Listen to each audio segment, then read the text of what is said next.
విషయానికి గ్రంథంలో తెలియజేశాడు. విషయం ప్రధానం అంటే ఏంటి అని ఆలోచన చేసినప్పుడు సందర్భము భౌతిక సంబంధమైన భార్య గురించి కాకపోయినా కానీ కొరింథీయులకు రాసినటువంటి 2వ పత్రిక 11వ అధ్యాయంలో ప్రధానము అంటే ఏమిటో మనం ఆలోచన చేయవచ్చును. అక్కడ ఒక విషయం తెలియజేశాడు. ఒకసారి మనం చదువుదాం. కొరింథీయులకు రాసినటువంటి 2వ పత్రిక 11వ అధ్యాయము 2వ వచనం నుంచి 3వ వచనాల వరకు మనం చదువుతాం. దేవాసక్తితో మీ ఎడల ఆసక్తి కలిగి ఉన్నాను. ఎందుకనగా పవిత్రురాలైన కన్యకనుగా ఒక్కడే పురుషునికి అనగా క్రీస్తుకు సమర్పింపవలనని మిమ్మును ప్రదానము చేసి తిని గాని. చాలండి. ఇక్కడ దేనికోసం తెలియజేస్తున్నాడనంటే మిమ్మును ప్రదానము చేసి తిని అని దేనికోసం చెబుతున్నాడనంటే కొరింథీలో ఉన్నటువంటి క్రీస్తు ప్రభు సంఘమైన వాళ్ళ కోసము, కొరింథీలో ఉన్నటువంటి సంఘము కోసము ఈ యొక్క మాట తెలియజేస్తున్నాడు. కొరింథీలో ఉన్నటువంటి ప్రభు సంఘము ఎవరికి ప్రదానం చేయబడిందనంటే క్రీస్తు ప్రభువుకి ప్రదానం చేయబడింది. కొరింథీలో ఉన్న సంఘం మాత్రమే కాదు, క్రీస్తు ప్రభు సంఘముగా బాప్తిస్మం పొందినటువంటి సమాజము గుంపు ఎక్కడెక్కడ ఉన్నదో, ఏ ప్రాంతంలో అయితే ఉన్నదో, బాప్తిస్మం ద్వారా సంఘంలో ప్రవేశించినటువంటి ప్రతి వారును కూడా క్రీస్తుకు ప్రదానం చేయబడినటువంటి సమూహం, క్రీస్తుకు ప్రదానం చేయబడినటువంటి సంఘము. ప్రదానం చేయబడిన సంఘము ఆ మాటలో ఏం చెబుతున్నాడనంటే విషయం ఆలోచన చేయవచ్చు. ప్రధానము అని అంటే ఒక వ్యక్తి కోసము ఒక వధువు ప్రత్యేకించబడటము అని మనం ఆలోచన చేయవచ్చు. సంఘము అయితే క్రీస్తు ప్రభువు కోసము వధువుగా ఉండటానికి ప్రత్యేకించబడింది. ప్రధానము అని అంటే ఒక పురుషునికి లేకపోతే ఒక వ్యక్తికి, సంఘము క్రీస్తు ప్రభు వారికి అయితేనేమి, భౌతిక సంబంధమైన స్త్రీ భౌతిక సంబంధమైన పురుషునికి అయితేనేమి, ఒక స్త్రీ లేకపోతే ఒక వధువు ఒక వ్యక్తికి భార్యగా ఉండటానికి ప్రత్యేకించబడినటువంటి కార్యక్రమాన్నే ప్రధానము అని మనం ఆలోచన చేయవచ్చు. ఆయనకు మాత్రమే చెందినదిగా ఉండటానికి ప్రత్యేకించబడాలి. ప్రదానం ద్వారా ఆ వ్యక్తికి ప్రదానం చేయబడుతున్నటువంటి పరిస్థితి ఆ వ్యక్తికి భార్యగా ఉండటానికే ప్రత్యేకించబడాలి తప్ప ఎవరికి పడితే వాళ్ళకి కాదు. ఎవరికైతే ప్రదానం చేయబడుతుందో ఆయన కోసము ఆయన భార్యగా ఉండటానికి ప్రత్యేకించబడాలి. ఇక్కడ మనం ఒక విషయం ఆలోచన చేయాలి. సంఘము కోసము ఒక విషయం మనం ఆలోచన చేయగలిగినట్లయితే, సంఘము క్రీస్తు ప్రభువుకు భార్యగా ఉండుటకు ప్రదానం చేయబడిన వధువు అని చెప్పాడు. సంఘం కోసం చెప్పబడిన మాట ఇప్పుడు మనం చదివింది. క్రీస్తు ప్రభువుకు ప్రదానం చేయబడినప్పుడు క్రీస్తు ప్రభువుకు చెందినదిగా ప్రత్యేకంగా ఉండాలి.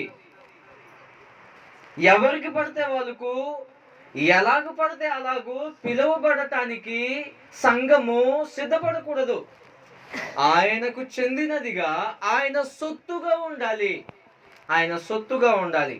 ఎవరికైతే ప్రదానం చేయబడిందో అది సంఘమైనా, భౌతిక సంబంధమైన స్త్రీ అయినా, ఆ పురుషునికి ప్రదానం చేయబడుతున్నప్పుడు నా ఇష్టం వచ్చినట్టుగా పిలువబడతాను, పిలిపించుకుంటాను అనేటటువంటి పరిస్థితి సంఘము అయినా ఒక స్త్రీ అయినా కలిగి ఉండకూడదు. ప్రదానం చేయబడిన తర్వాత వేరొకరు సొత్తు అవుతున్నావు. 1 కొరింథీ 6:19 విషయం చెప్పాడు. ఏమని చెప్పాడనంటే, చదువుదాం ఒకసారి. 1 కొరింథీ 6:19 మీ దేహము దేవుని వలన మీకు అనుగ్రహించబడి మీలోనున్న పరిశుద్ధాత్మకు ఆలయమై ఉన్నదని మీరు ఎరుగరా.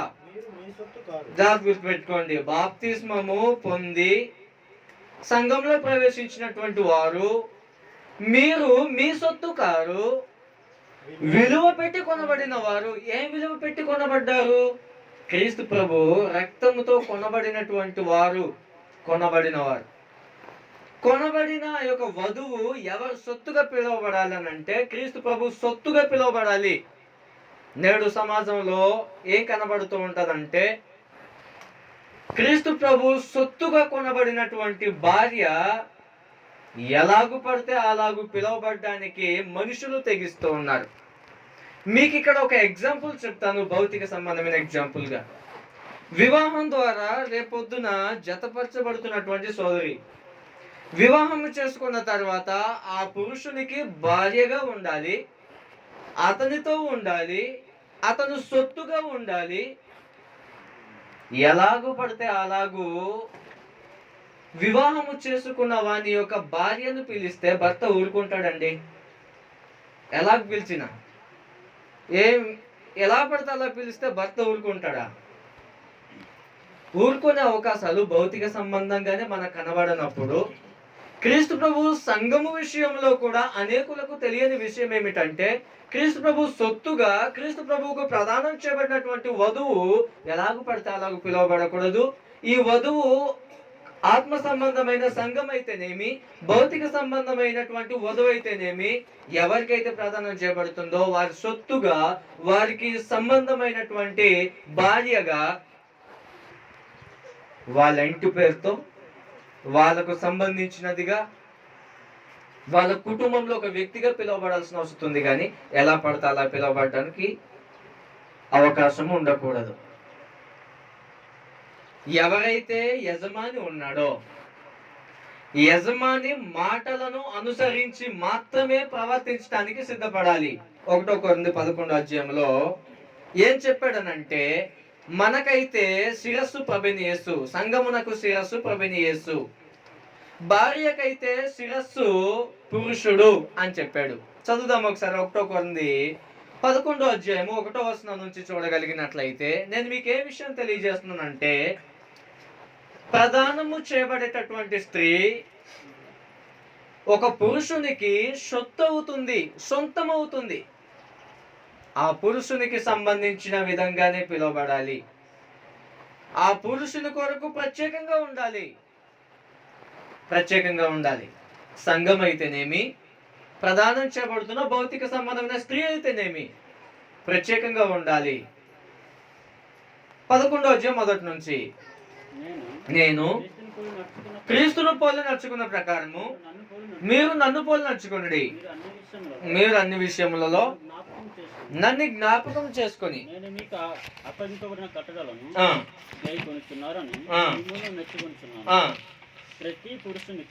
గుర్తుపెట్టుకోండి. ప్రతి పురుషునికి శిరస్సు క్రీస్తనియు, స్త్రీకి శిరస్సు పురుషుడనియు, క్రీస్తునకు శిరస్సు దేవుడనియు.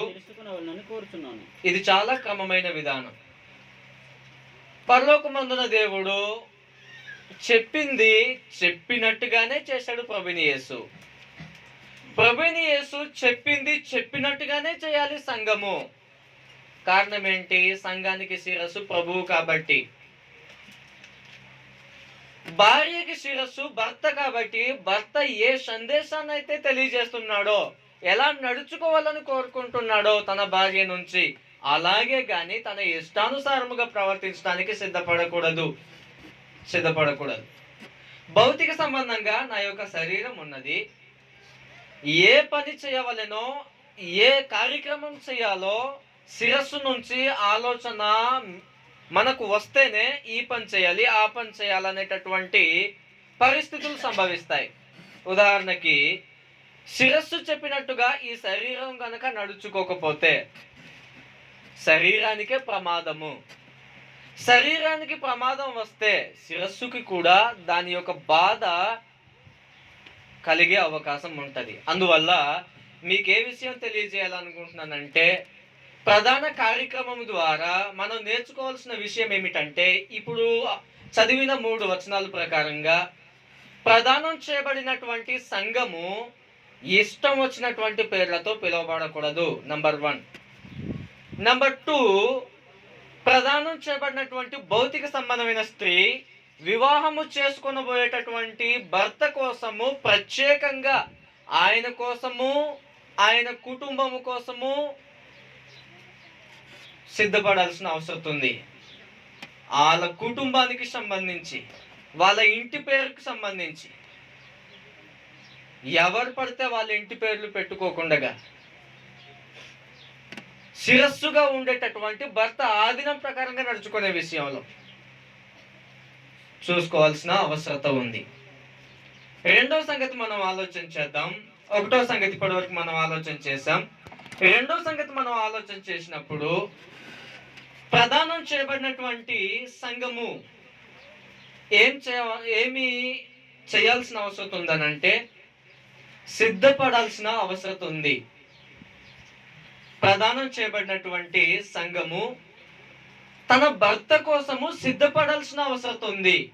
రెండవ సంగతి, సంఘమైన భౌతిక సంబంధమైన భార్య అయినా ఏమవలసిన అవసరం ఉందనంటే, భర్త కోసము, భర్త కుటుంబము కోసము, తాను కట్టుకొనబోయే కొత్త కుటుంబము కోసము సిద్ధపడాల్సిన అవసరం ఉంది. ఈ విషయం గ్రంథం చెప్పింది. మత్తయి సువార్త 25వ అధ్యాయంలో ప్రభువైన యేసు పెండ్లి కుమారుడు అయితే 10 మంది కన్యకలు పెండ్లి కుమారుడైనటువంటి యేసుక్రీస్తు వారిని ఎదుర్కొనేటటువంటి ఉపమానం అక్కడ తెలియపరచబడింది.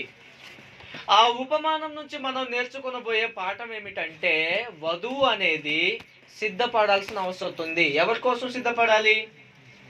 వరుని కోసము, లేకపోతే పెండ్లి కుమారుని కోసం. ఒకసారి చదువుదాం. మత్తయి సువార్త 25వ అధ్యాయం మొదటి నుంచి మనం చదవగలిగినట్లయితే 13 వచనాల వరకు ఈ విధంగా వ్రాయబడి ఉంటది. పరలోక రాజ్యము తమ దివిటీలు పట్టుకొని పెండ్లి కుమారుని ఎదుర్కొనుటకు బయలుదేరిన 10 మంది కన్యకలను పోలి ఉన్నది. వీరిలో 5 బుద్ధి లేని వారు, 5 బుద్ధి గలవారు. దేన్ని బట్టి బుద్ధి లేని వారు బుద్ధి గలవారు? సిద్ధపడు దానిని బట్టి. సిద్ధపడగలిగితే నిజంగా వివాహము చేసుకొనబోయేటటువంటి ఆ యొక్క భర్త కొరకు, పెండ్లి కుమారుని కొరకు వధువు సిద్ధపడగలిగితే, కన్యక సిద్ధపడగలిగితే నిజంగా బుద్ధి కలిగినదే. అలా సిద్ధపడగలిగినటువంటి వధువు సుబుద్ధి కలిగినది, మంచి బుద్ధి కలిగింది.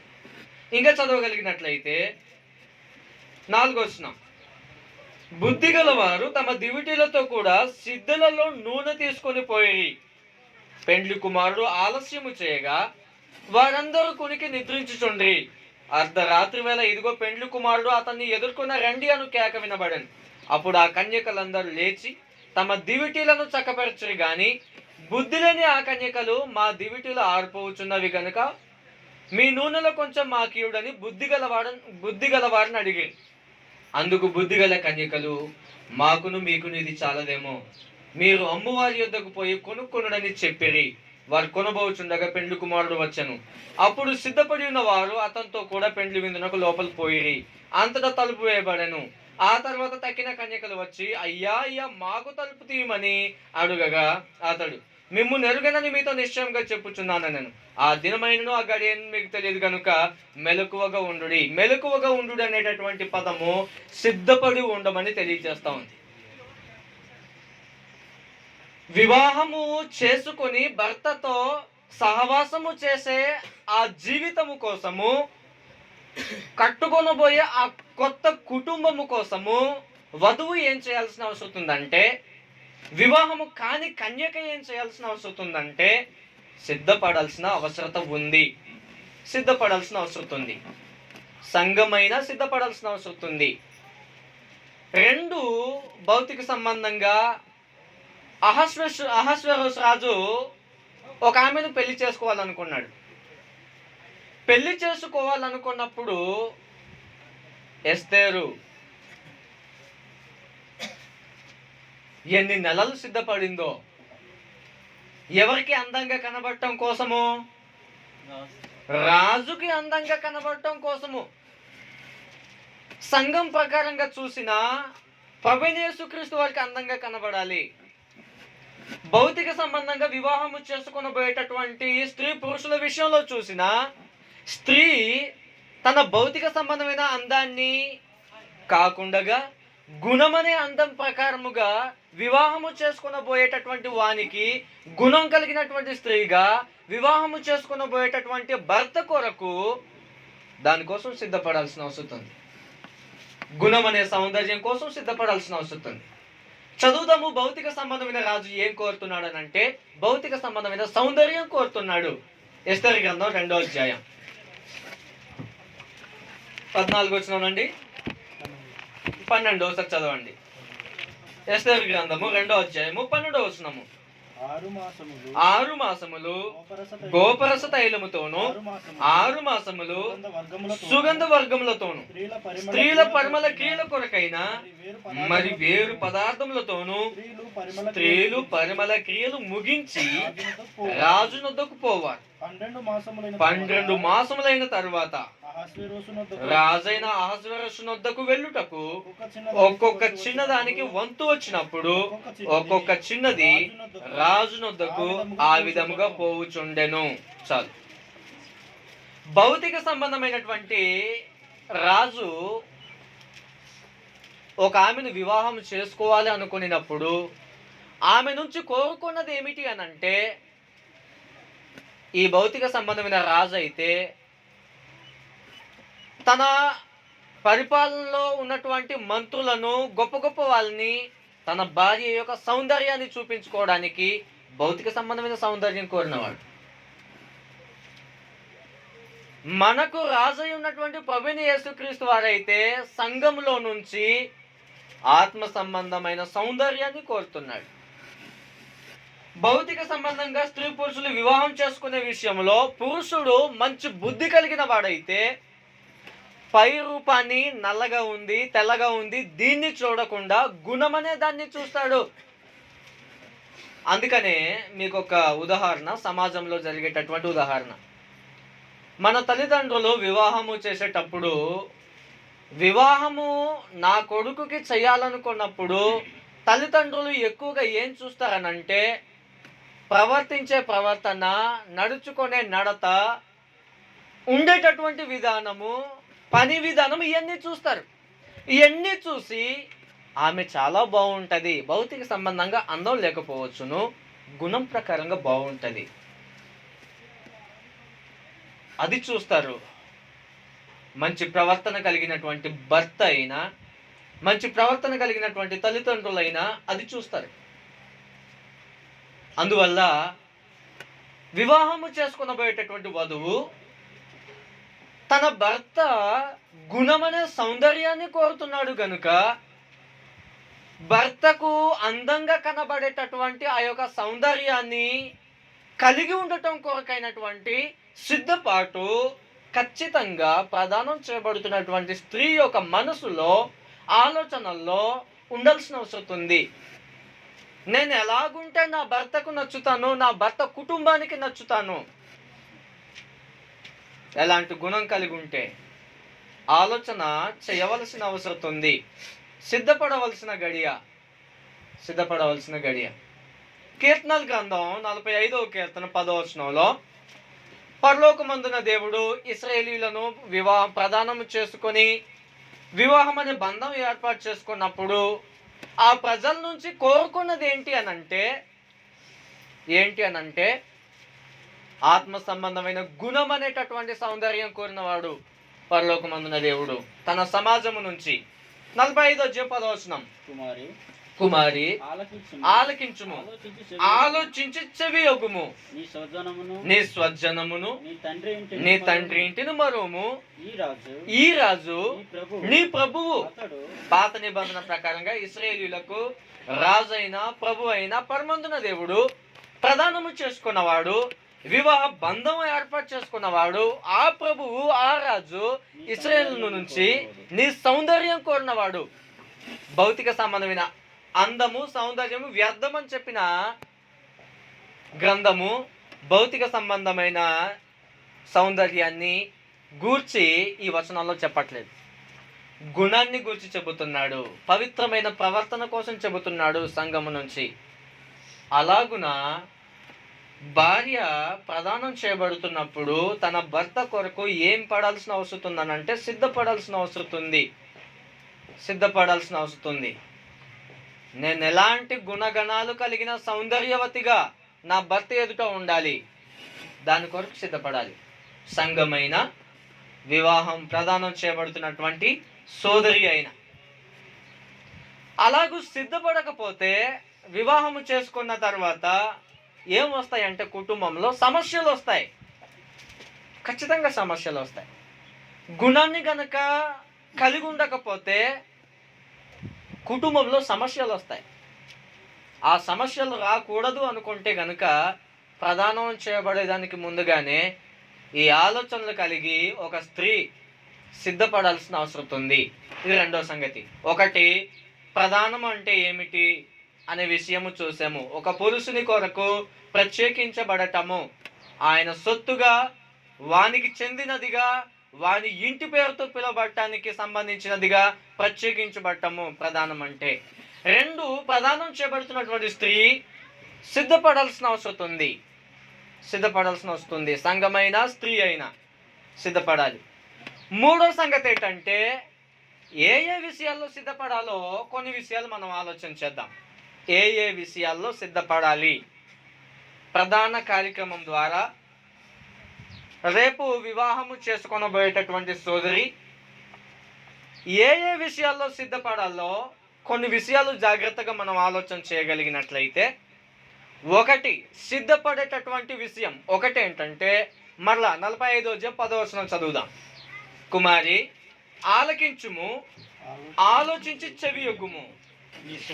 నీ స్వజనమును నీ తండ్రి ఇంటిని మరువుము. మొట్టమొదటి సంగతి ఏంటంటే, సిద్ధపడేటటువంటి సంగతి జనాంగములు మార్చుకునే విషయంలో సిద్ధపడాలి. ఈ పదం సరిగా అర్థమై ఉండదు. తల్లిదండ్రుల కుటుంబము నుంచి అత్తమామలు అనేటటువంటి కుటుంబంలోనికి వేరే కుటుంబంలోనికి ప్రవేశిస్తున్నాను, నా జనాంగం మార్చబడుతున్నారు. నన్ను కన్నవాళ్ళు భౌతిక సంబంధంగా నా తల్లిదండ్రులే కావచ్చు, కానీ నన్ను వివాహము చేసుకుని నా భర్తను బట్టి అత్తమామలే నా తల్లిదండ్రులు అని జనాంగములు మార్చుకొని వారి కుటుంబానికి సంబంధించినటువంటి పెండ్లి భార్యగా సిద్ధపడాల్సిన అవసరం ఉంది. చాలామంది ఏం చెబుతారనంటే, చాలామంది స్త్రీలు భర్త ఇష్టమున్నా ఇష్టము లేకపోయినా మా ఇంటి వాళ్ళతోనే ఉండాలి పద అని తీసుకెళ్తారనమాట. పరిస్థితులు అనుకూలంగా లేనప్పుడు భర్త యొక్క అనుమతిని బట్టి ఎక్కడ ఉండవలేనో పరిస్థితులను కారణాన్ని బట్టి ఉండవచ్చును. కానీ భర్త యొక్క ఆదేశానికి, భర్త యొక్క సందేశానికి లోబడకుండా, గ్రంథ నియమానికి లోబడకుండా నేనేం చెప్తాను, మా ఇంటి వాళ్ళతోనే ఉందాం, ఇది ఒక స్త్రీ మార్చుకోవాల్సినటువంటి సంగతి. ఒకవేళ అలాంటి వారు ఎవరైనా ఉన్నా కానీ ఇబ్బంది పడినా పర్వాలా, మార్చుకోవాల్సిన అవసరం ఉంది. జనాంగాన్ని మార్చుకోవాలి. ఎలా మార్చుకోవాలంటే, బైబిల్ గ్రంథంలో ఒక ఎగ్జాంపుల్, అద్భుతమైన ఒక స్త్రీ ఉన్నది, మనకందరికీ తెలుసు, రూతు. ఏం చేసిందంటే, మామయ్య గారు చనిపోయారు, భర్త చనిపోయాడు, ముసలి కాలం ముందు ఒంటరిగా ఉన్నటువంటి అత్తను విడిచిపెట్టని రూతు ఎలాంటి అద్భుతమైన మాట మాట్లాడుతుందంటే నేటికి మనకు అది మాదిరి. ఒక స్త్రీ నేర్చుకోవాల్సిన అవసరం ఉంది.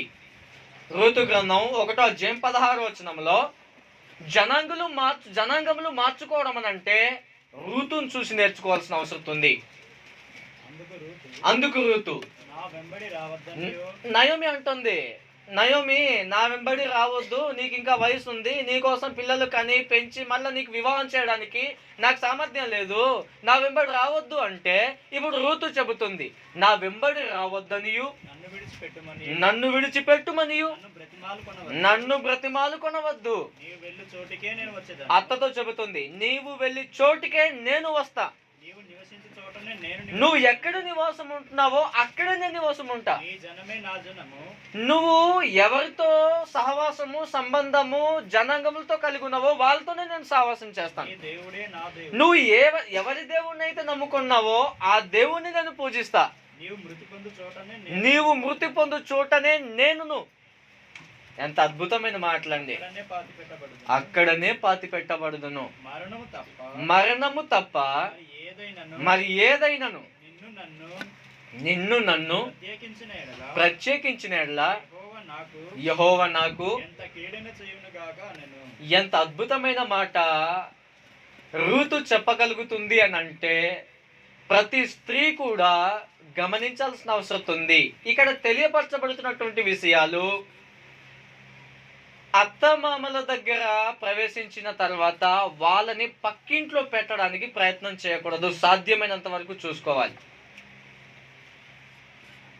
నువ్వు ఒకవేళ సహోదరులు ఉన్నారు, అన్నదమ్ములు ఉన్నారు, అన్నదమ్ములు ఉన్న పక్షాన తల్లిదండ్రులు ప్రత్యేకంగా ఒక గృహాన్ని కట్టించారనుకో, వేరుగా గృహంలో ఉన్నా కానీ వారిని చూసుకోవాల్సిన అవసరం ఉంది. అలాంటి విశ్వాసముతో కూడిన దైవ భక్తితో కూడినటువంటి స్త్రీలు దేవుని పిల్లలుగా ఉండే అవకాశం ఉంటుంది. వివాహము ద్వారా భర్తను స్వీకరించిన ఆమె భర్తను మాత్రమే కాకుండా భర్త కుటుంబాన్ని కూడా స్వీకరించాలి. వృద్ధాప్యంలో వాళ్ళు ఏమైపోతారో వాళ్ళ గురించి ఆలోచన చేయాల్సిన అవసరం ఉంది. సుబుద్ధి కలిగినదైతే ఆలోచన చేస్తుంది, ముందుగా సిద్ధపడేదైతే వాళ్ళ గురించి ఆలోచన చేసి చూసుకునే అవకాశం ఉంటుంది. క్రీస్తు ప్రభు సంఘంలో సోదరిమణులు సహోదరులు అలాగూ జీవించాల్సిన అవసరం ఉంది. సిద్ధపడాలి. ఒకటి, ఏ విషయంలో సిద్ధపడాలి? తన యొక్క తల్లిదండ్రుల కుటుంబమును విడిచి ఏ సంబంధ బాంధవ్యాలు పెట్టుకోకూడదని నేను చెప్పట్లేదు. బంధాలు ఉంటాయి, కానీ నీ సొంత కుటుంబము ఎవరవుతారనంటే నీ భర్త కుటుంబం అవుతారు. సిద్ధపడాల్సిన వధువు జనాంగాలు మార్చుకునే విషయంలో, భర్త కుటుంబాన్ని చూసుకునే విషయంలో ఆలోచన చేయాల్సిన అవసరం ఉంది. ఏం ఆలోచన చేస్తున్నాం? అందువల్ల ఒకటి, జనాంగములు మార్చుకునే విషయంలో సిద్ధపడాల్సిన అవసరం ఉంది. రెండు, వివాహము చేసుకొని భర్తతో జీవించేటప్పుడు ప్రదానం చేయబడుతున్నటువంటి స్త్రీ భర్తకు లోబడి ఉండే విషయంలో కూడా సిద్ధపాటు ఆలోచనలు ముందుగానే చేయాలి. భర్తకు లోబడి ఉండే విషయంలో సిద్ధపడాల్సిన అవసరం ఉంది. రెండవ సంగతి, ఎఫెసీ పత్రిక 5:22 స్త్రీలారా ప్రభువునకు వలె మీ స్వపురుషులకు లోబడి ఉండుడి అని చెప్పాడు. ఎవరికి వలె లోబడి ఉండాలంటే సొంత పురుషులకు? ప్రభువుకు లోబడినట్టుగా, ప్రభువునకు వలె. నేనేం చెబుతానంటే మొట్టమొదటిగా ఒక స్త్రీ తన భర్తకు గౌరవించాలన్నా, ప్రేమించాలన్నా, లోబడి ఉండాలన్నా మొట్టమొదటిగా స్త్రీకి ఏం తెలియాలనంటే ప్రభు అయిన యేసుక్రీస్తు వారికి లోబడటము నేర్చుకోగలిగినట్లయితే తమ భర్తలకు లోబడి ఉండటం నేర్చుకుంటారు. మొట్టమొదటిగా చేయాల్సింది అది. ప్రభువుకే లోబడటం నేర్చుకోకపోతే భర్తకు సైతం లోబడలేరు. ఎందుకు ఈ మాట చెబుతున్నానంటే, ప్రభువైన యేసుక్రీస్తు వరకు లోబడే స్త్రీ ప్రభువు చెప్పిన మాటకు లోబడుతుంది. ఎందుకంటే ప్రభువు చెబుతున్నటువంటి మాట ఏమిటంటే, ఎఫెసీ 5:22లో అపోస్తలుల బోధ ద్వారా ప్రభువునకు వలె మీ స్వపురుషులకు లోబడి ఉండుమని చెప్పేటటువంటి మాట అపోస్తలుల బోధన అనుసరించి క్రీస్తు మాట అయి ఉన్నది. క్రీస్తుకు లోబడి ఉండటం నేర్చుకుంటే స్త్రీ తమ స్వపురుషులకు లోబడి ఉండటం ఖచ్చితం. లేదు నేను క్రీస్తు ప్రభుకు లోబడను, స్వపురుషులకి లోబడ. ఎన్ని విషయాల్లో లోబడమని గ్రంథం తెలియజేసింది? 24వ వచనం, ఎఫెసీ 5:24. సంఘము క్రీస్తునకు లోబడినట్లుగా భార్యలు కూడా. ఈ విషయం నాకు నచ్చింది. ఈ విషయంలో నీ ఇష్టం, కానీ ఈ విషయంలో నీ ఇష్టం కాదు, ఇలాగే చేయాలి. కొన్ని విషయాల్లో నా ఇష్టము, కొన్ని విషయాల్లో నీ ఇష్టము కాదు. ప్రతి విషయంలో అన్నాడు కదా అని చెప్పి తాగేటటువంటి భర్త మంది సీసా తీసుకురమ్మన్నాడు అనుకో, అప్పుడు ఏం చేయాలండి? జ్ఞానం కలిగి ఉండాల్సిన అవసరం ఉంది. దయచేసి అట్లాంటివి చెప్పమాకండి. వేరేది ఏమి చెప్పినా పర్వాలేదు, కానీ అట్లాంటివి మాత్రం చెప్పమాకండి. తన పవిత్రమైన ప్రవర్తన ప్రదర్శించాల్సిన అవసరం ఉంది. అందువల్ల వివాహము చేసుకొనబోయేటటువంటి స్త్రీ భర్తకు లోబడి ఉండేటటువంటి విషయంలో, ప్రభువునకు వలె తమ స్వపురుషులకు లోబడి ఉండే విషయంలో సిద్ధపడాల్సిన అవసరం ఉంది. ఆ ఆలోచనలు కలిగి ఉండాల్సిన అవసరం ఉంది. సంఘమైన, భౌతిక సంబంధమైన వధువు అయినా మంచి ప్రవర్తన కలిగి, మంచి గుణం కలిగి, గౌరవిస్తూ భర్తకు లోబడి ఉండాల్సిన అవసరం ఉంది. పేతురు రాసినటువంటి మొదటి పత్రిక 3వ అధ్యాయంలో మొదటి నుంచి ఈ విధంగా తెలియజేశాడు. గుణం కలిగి ఉండాలి, చక్కని ప్రవర్తన కలిగి ఉండాలి, గౌరవించాలి, పిలిచే పిలుపులో కూడా గౌరవించాలి. అడే వాడా అనకూడదు అన్నమాట.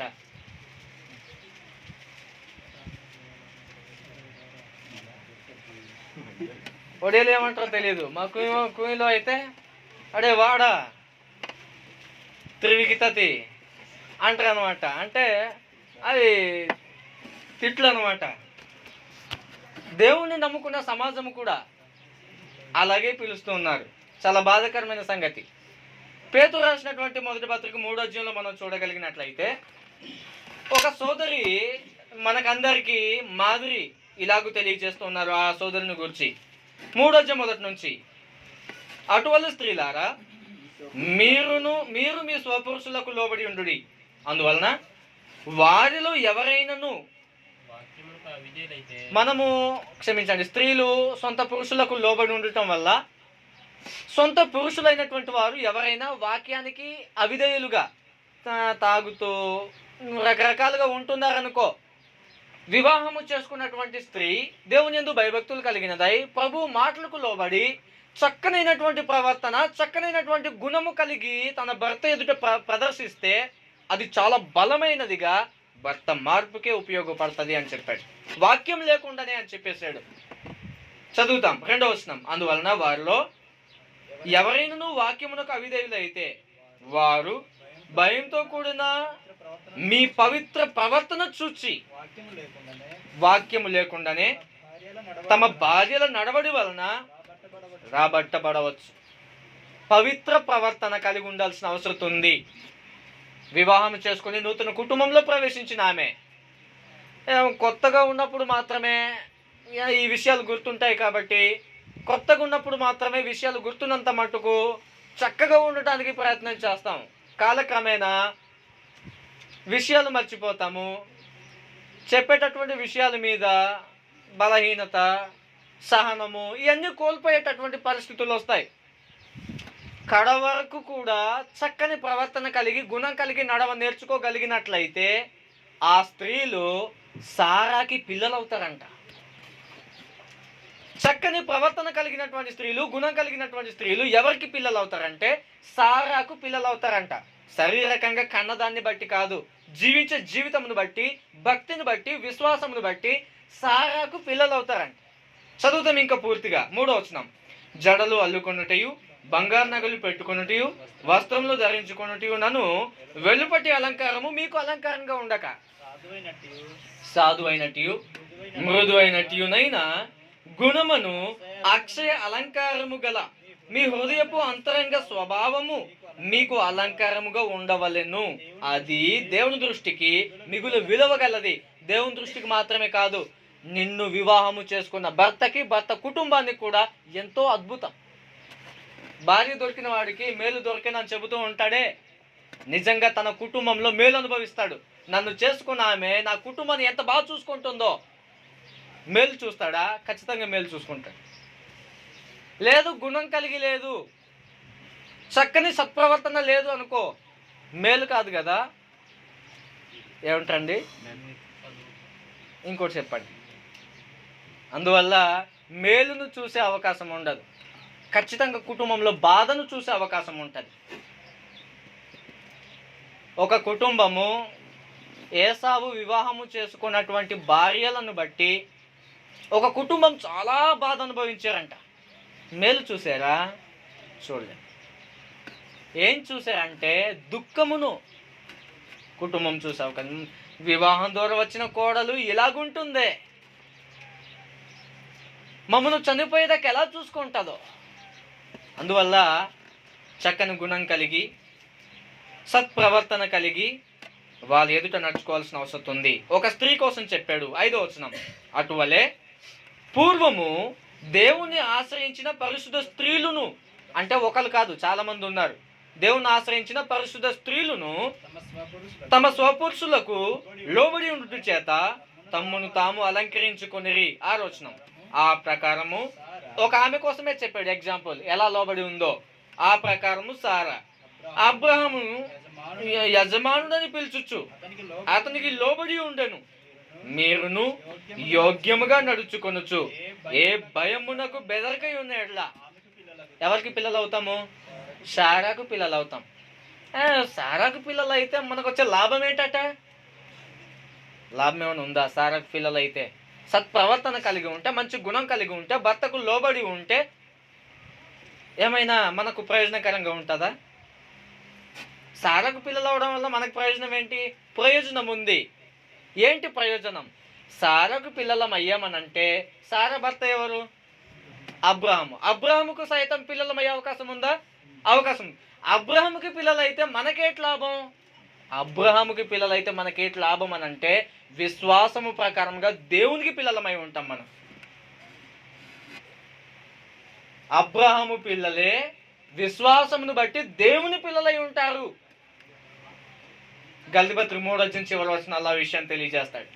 అందువల్ల లాభం ఏంటా? నువ్వు చక్కని ప్రవర్తన కలిగి ఉండటం వలన నీ భర్త బాగోలేకపోతే క్రమంలో పెట్టబడతాడు. కుటుంబం క్రమశిక్షణ తప్పితే క్రమశిక్షణలో వస్తుంది. అంతకన్నా అద్భుతమైన మేలు ఏంటి నీకు స్త్రీగానంటే, నువ్వు దేవుని కుమార్తె అవుతావు. అద్భుతమైన సమాచారం. సిద్ధపడాల్సిన అవసరం ఉంది. సిద్ధపడితే నిజంగా దేవుని పిల్లలైనటువంటి వారు ఖచ్చితంగా దేవుని పిల్లలుగా ఎంచబడతారు, సిద్ధపడితే. అందువల్ల 1, జనాంగాలు మార్చుకునే విషయంలో సిద్ధపడాలి. 2, తన స్వపురుషునికి లోబడి ఉండే విషయంలో సిద్ధపడాలి. 3, సిద్ధపడేటటువంటి విషయము, 3వ సంగతి ఏంటంటే, జ్ఞానము కలిగి కుటుంబాన్ని కట్టుకునే విషయంలో సిద్ధపడాల్సిన అవసరం ఉంది. వివాహం చేసుకుంటావు, బాగానే ఉంటుంది. కొత్త కుటుంబంలో ప్రవేశిస్తావు, బాగానే ఉంటుంది.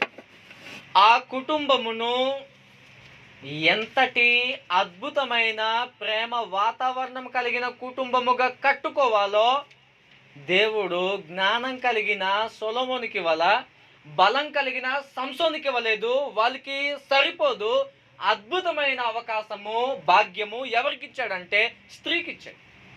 సామెతల గ్రంథం 14వ అధ్యాయం 1వ వచనంలో జ్ఞానం కలిగినటువంటి స్త్రీ తన గృహమును కట్టును అని చెప్పాడు. ఇక్కడ భౌతిక సంబంధమైన గృహము, పెంకు ఊడిపోతే పెంకు తెచ్చి పెట్టడము, రాట విరిగిపోతే రాట తెచ్చి పెట్టడము, దీనికోసం కాదు. కుటుంబము అని అంటే అత్త, మామ, మరిది, మరదలు, భర్త, పిల్లలు, వీరందరినీ చక్కనైనటువంటి ప్రేమపూరితమైనటువంటి ఒక వాతావరణం కనబడేలాగూ ఆ యొక్క పరిస్థితులను కల్పించాలి. ఇంట్లో ప్రవేశించిన తల్లి వధువు ఆ పరిస్థితులు కల్పించాలి. ఒకవేళ ఎవరికైనా ఆతిథ్యం చేయాలని అంటే సనుగుకోకుండా శ్రద్ధతో, ఒకవేళ అత్త ఇబ్బంది పడే పరిస్థితులు ఉంటున్నా, మామయ్య గారు ఇబ్బంది పడే పరిస్థితులు ఉంటున్నా, పిల్లలు సరైన విధానంలో ఆలోచన చేయలేకపోయినా ఆతిథ్యం చేయడము గొప్పది. ఎంత గొప్పది అది. మర్చిపోవద్దని చెప్పాడు దేవుడు. అలాగూ కుటుంబంలో జ్ఞానం కలిగి చక్కనైన వాతావరణంతో కట్టుకోవాల్సిన వస్తుంది. ఇక్కడ అనేక మంది ఏమని ఆలోచన చేస్తున్నారంటే, స్త్రీ జ్ఞానం కలిగి గృహాన్ని కట్టాలి అని చెప్పబడింది కదా, కాబట్టి మా ఆయనకి డబ్బులు మొత్తం నేనే తీసుకొని, ఏమండి మీరు ఇది కొనాలి, ఏమండి మీరు ఇది చేయాలి, మీరు ఇది చేయాలి అని మొత్తం నడిపింపు యజమానిగా చేయడం కాదు. జ్ఞానం కలిగి గృహాన్ని కట్టడం అని అంటే మన ఆలోచనల ప్రకారంగా పలానా స్త్రీ చేత తాళాలు గుర్తు మొత్తం అప్పచెప్పేసి ఏం చేయించాలో ఏం చేయాలో యజమానిగా నీవే చేసేయమ్మా. ఆ యజమాని తత్వం కాదు. మరి ఏంటి అని అంటే, గృహమును చక్కగా పరిపాలన చేస్తూ, మీకు ఒక ఎగ్జాంపుల్ చెప్తే అర్థమవుతుంది. ఆ ఎగ్జాంపుల్ చెప్పే ముందు ఇంకొక పాయింట్ చెప్పి నేను ఎగ్జాంపుల్ చెప్తాను. గృహ పరిపాలన విషయంలో కూడా సిద్ధపడాలి. ఒకటి, జ్ఞానం కలిగి గృహాన్ని కట్టుకునే విషయంలో సిద్ధపడాలి. మళ్ళీ ఇంకొకటి, 4వ విషయము, గృహ పరిపాలన విషయంలో కూడా సిద్ధపడాలి. గృహ పరిపాలన ఎవరుంటారు? తన పిల్లలు ఉంటారు, తనుంటుంది. కుటుంబ వస్తువులు, పరిస్థితులు ఏమేమి కావాలో తల్లిదండ్రులకు లేకపోతే అత్తమామలకు ఏమేమి కావాలో అవసరతలు, అక్కరలు, లోట్లు వాటినన్నిటినీ సమయోచితంగా తీర్చిదిద్దుతూ చక్కనైన గృహ పరిపాలన చేయాలి. తీతుకు రాసినటువంటి పత్రిక ఈ 4వ పాయింట్లో ఈ విషయం చెప్పి మీకు ఎగ్జాంపుల్ చెప్తాను. అప్పుడు గృహ పరిపాలన చేయడము లేకపోతే జ్ఞానంతో గృహాన్ని కట్టడము అని అంటే యజమానిగా వ్యవహరించడం కాదు అనే విషయం మీకు అర్థమవుతుంది. తీతుకు రాసినటువంటి పత్రిక 2వ అధ్యాయము 3 నుంచి మనం చదివినట్లయితే ఇలాగూ తెలియజేస్తూ ఉంటాడు గ్రంథంలో. గృహ పరిపాలన చేసే విషయంలో సిద్ధపడాలి, వధువు సిద్ధపడాలి. చదువుతాం 2:3 నుంచి. అలాగనే వృద్ధ స్త్రీలు కొండ కత్తులను మిగుల మద్యపానాసక్తులనై ఉండక ప్రవర్తన యందు భయభక్తులు గలవారై ఉండవలననియు దేవుని వాక్యము దూషింపబడకుంటున్నట్లు. ఇక్కడ గమనించండి, యవన స్త్రీలు తమ భర్తలకు లోబడి ఉండి, గుర్తుపెట్టుకోండి, తమ భర్తలను శిశువులను ప్రేమించువారును తాము స్వస్థ బుద్ధి గలవారును పవిత్రులను ఇంట ఉండి పని చేసుకుని వారును ఉండి మంచివారినై ఉండవలనని బుద్ధి చెప్పుచు మంచి ఉపదేశము చేవారినై ఉండవలనని బోధించుము. తీతుకు పౌలు గారు తెలియజేస్తున్నాడు, స్థానిక సంఘంలో స్త్రీలు ఎలాగ ఉండాలో చెప్పు. వివాహం చేసుకున్న స్త్రీలు ఎలాగ ఉండాలనంటే భర్తకు లోబడి ఉండి, పిల్లలను బాగా చూసుకుంటూ, మంచి ప్రవర్తన కలిగి, స్వస్థ బుద్ధి కలిగి, బోధించగలగడానికి అంటే పిల్లలకైనా లేకపోతే తన తోటి యవన స్త్రీలకైనా ఉపదేశించగలగాలంటే నాలో ఏం కనబడకూడదు? ఉపదేశించే పాయింట్లే మన దగ్గర కనబడకూడదు. అలా స్వస్థ బుద్ధి కలిగి గృహాన్ని, తన పిల్లలను చక్కనైన రీతిలో ప్రేమపూరితమైన భక్తిపూరితమైనటువంటి విధానంలో కట్టుకోవాలి. దానికి సిద్ధపడాలి. వివాహము అని అంటే యవన కాలంలో ఆడుతూ పాడుతూ ఉంటున్నాము, ఏదో పెళ్లి చేసుకొని ఉండాలిగా ఓ మూలన, లేకపోతే ఒక ఇంట్లో ఉండాలి కాబట్టి చేసుకుంటున్నాం కాదు. పెళ్లి చేసుకుంటున్నాం అని అంటేనే బాధ్యతలన్నీ నెత్తి మీద పడతాయి. ఏంది పడతాయి? సొంత తల్లిదండ్రుల ఇంట్లో తల్లిదండ్రులు ప్రేమించి గారవంగా చూసుకునేటటువంటి క్రమంలో, అమ్మ నేను వంట చేయను, సరే అమ్మా ఉండు. అత్తమ్మ ఇంట్లో బాధ్యతలన్నీ, ఆలోచనలన్నీ నీ మీద పడతాయి. నేనే చూసుకోవాలి కదా. నేనే చెయ్యాలి కదా, వాళ్ళు నాకు ఇంకా పిల్లలతో సమానం కదా. ప్రవేశించిన తల్లి గుర్తుపెట్టుకోవాలి అది. అంతేగాని నాకేం తెలియదు కాబట్టి నేను ఒకసారి కూర్చుంటాం, మళ్ళీ అందరు నాకే సేవ చేయాలి. సొంత ఇంట్లో ఉన్నట్టు కాదు, బాధ్యతలు ఉంటాయి. ఇది సరదాకి చేసుకునే కార్యక్రమం కాదు, చేసుకున్న తర్వాత నిజంగా చాలా భారభరితమైన పనులు పడతాయి. పురుషుని కంటే స్త్రీకి ఎక్కువ బరువులు పడే అవకాశాలు ఉంటాయి.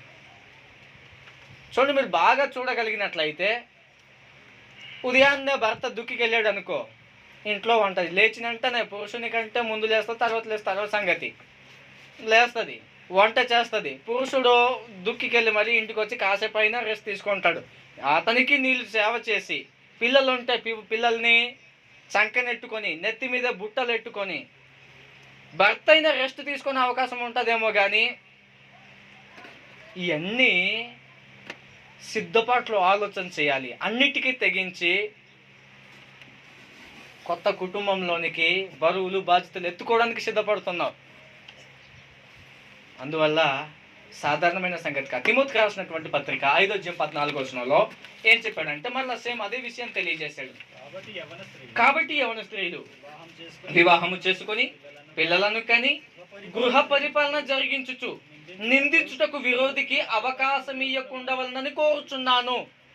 ఏమిటండి, వివాహం చేసుకుని వచ్చింది కానీ ఆమె అలాంటిది అని నిందించేటటువంటి వాళ్ళు కొంతమంది అబద్ధంగా నిందించే వాళ్ళు ఉంటారు.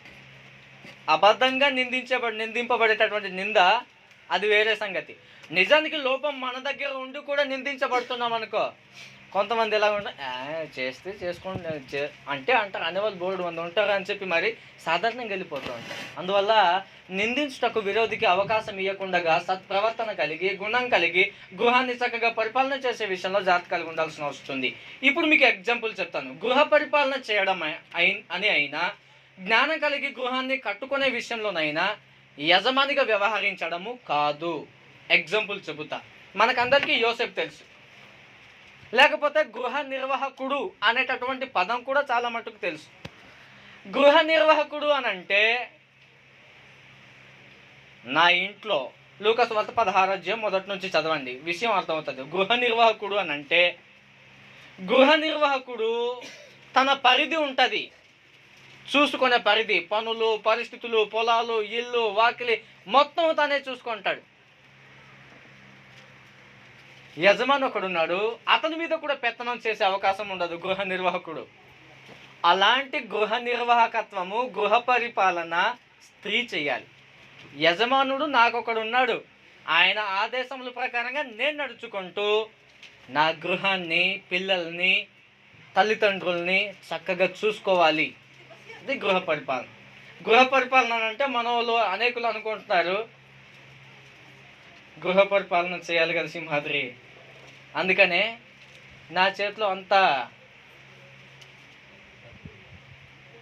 తాళాలు పెట్టుకొని ఏ తాళం ఓపెన్ చేస్తే ఎలా ఓపెన్ చేస్తే అలా తెరుచుకోవాలి కదా, దీన్ని గృహ పరిపాలన.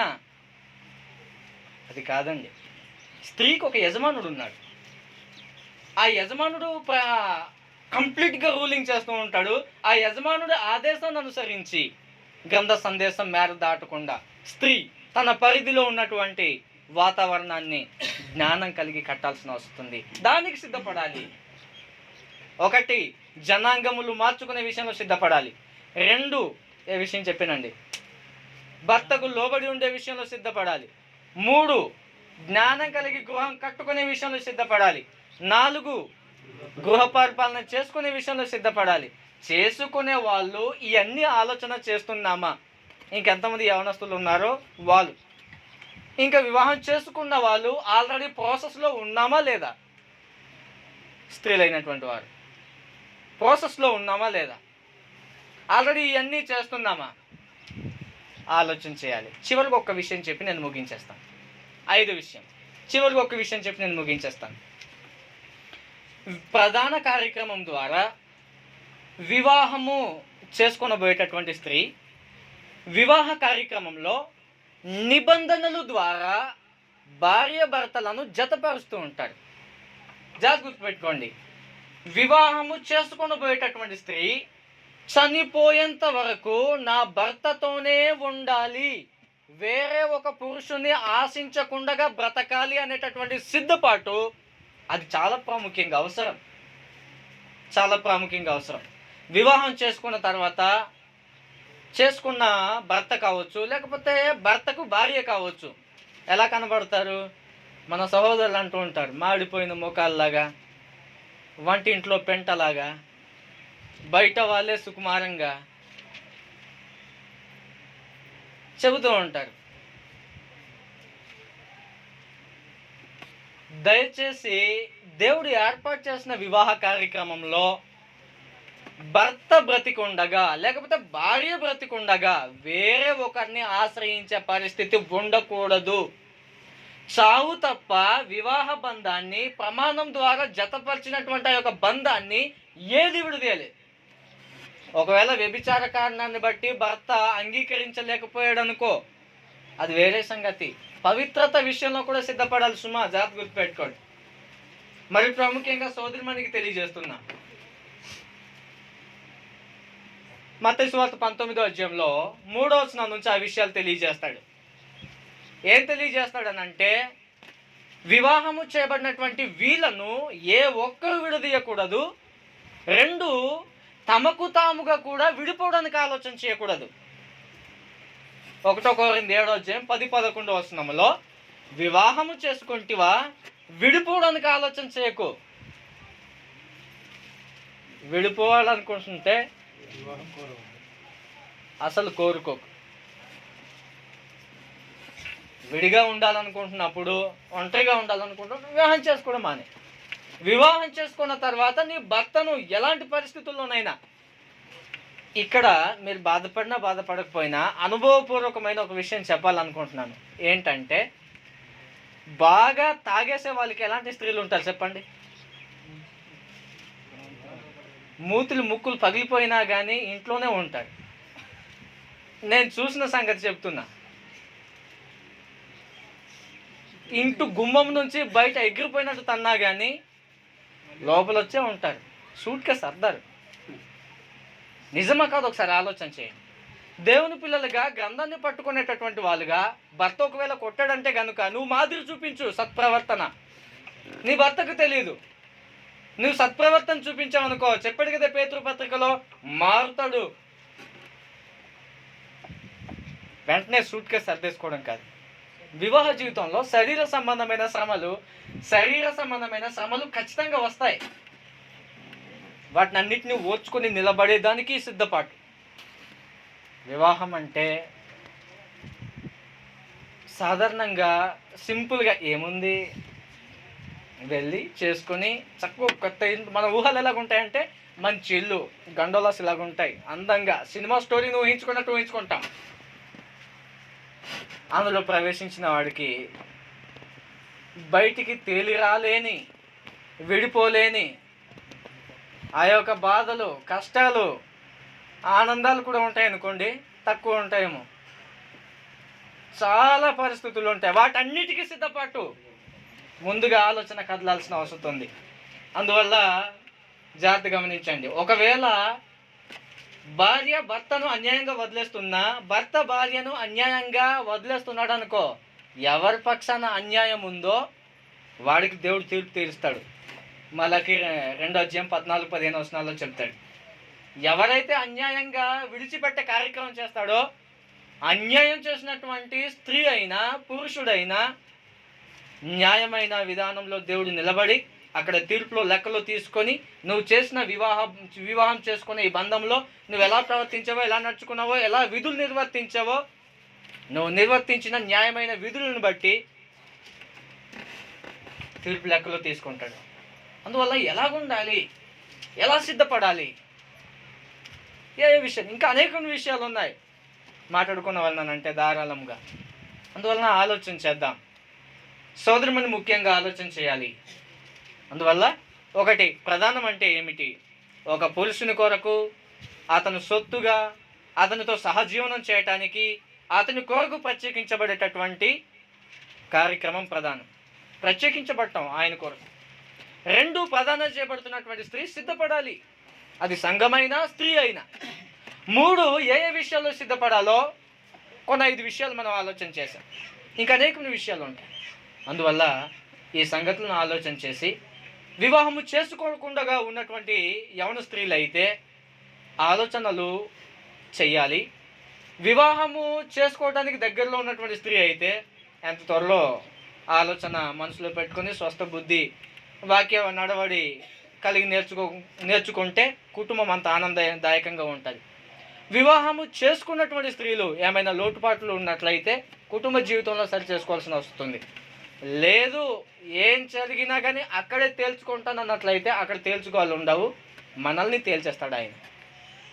అందువల్ల జాగ్రత్తగా వివాహ కార్యక్రమంలో ఆలోచన చేయాలని, సిద్ధపాటు కలిగి ఉండాలని, సంఘమైన సోదరిమనైనా సిద్ధపాటుతో కూడినటువంటి ఆలోచనలు కలిగి ఉండాలని మీకు అందరికీ మరి ముఖ్యంగా వధువుకును తెలియజేస్తూ ఈ యొక్క మాటలు ముగిస్తూ అవకాశం ఇచ్చినటువంటి స్థానిక సంఘ సువార్థికులకి, అధ్యక్షుల వారికి సహనంతో ఓపికతో కూర్చొని విన్న మీకు అందరికీ ప్రభునామమున మరొకసారి వందనాలండి.